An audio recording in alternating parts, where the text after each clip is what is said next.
Alright, so I'm going to show you how to automatically route leads through multiple sub-accounts inside of HighLevel without any external tool. No Make, no Zapier, no Babbly, etc. Only using the GPT actions inside of HighLevel. So by the end of this video, you're going to have a working system that sorts your leads in real time without you having to touch a thing. Now, the first thing is you need to decide what's going to be the criteria to sort leads. So the first thing we're going to do is here you can see that we have a workflow called form submissions of website. So in this workflow, we're starting as a trigger with contact created. So we need to put the GPT action model GPT 4.0.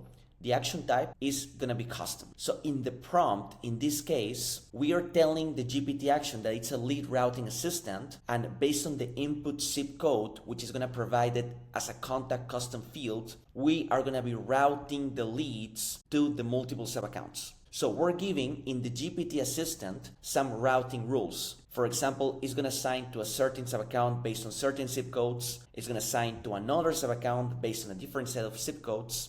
It's going to assign to another sub-account.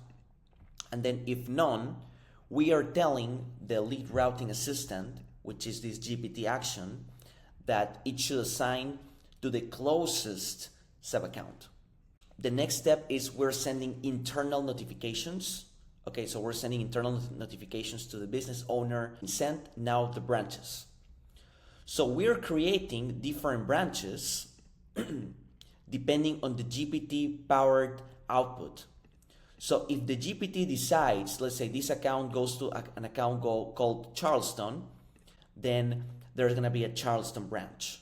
For each branch, we are adding a particular tag, and then we are sending those leads to a particular sub-account, so called copy to sub-account.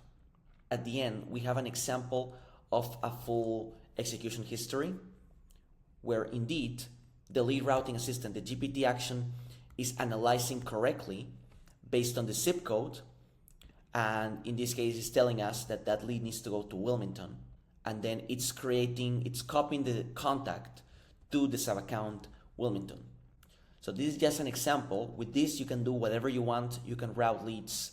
It doesn't have to be on zip code. You can route them based on names, on emails, on phone, and it doesn't have to be copy sub-account. You can do internal notifications, assign to user, math functions, etc. The sky's the limit.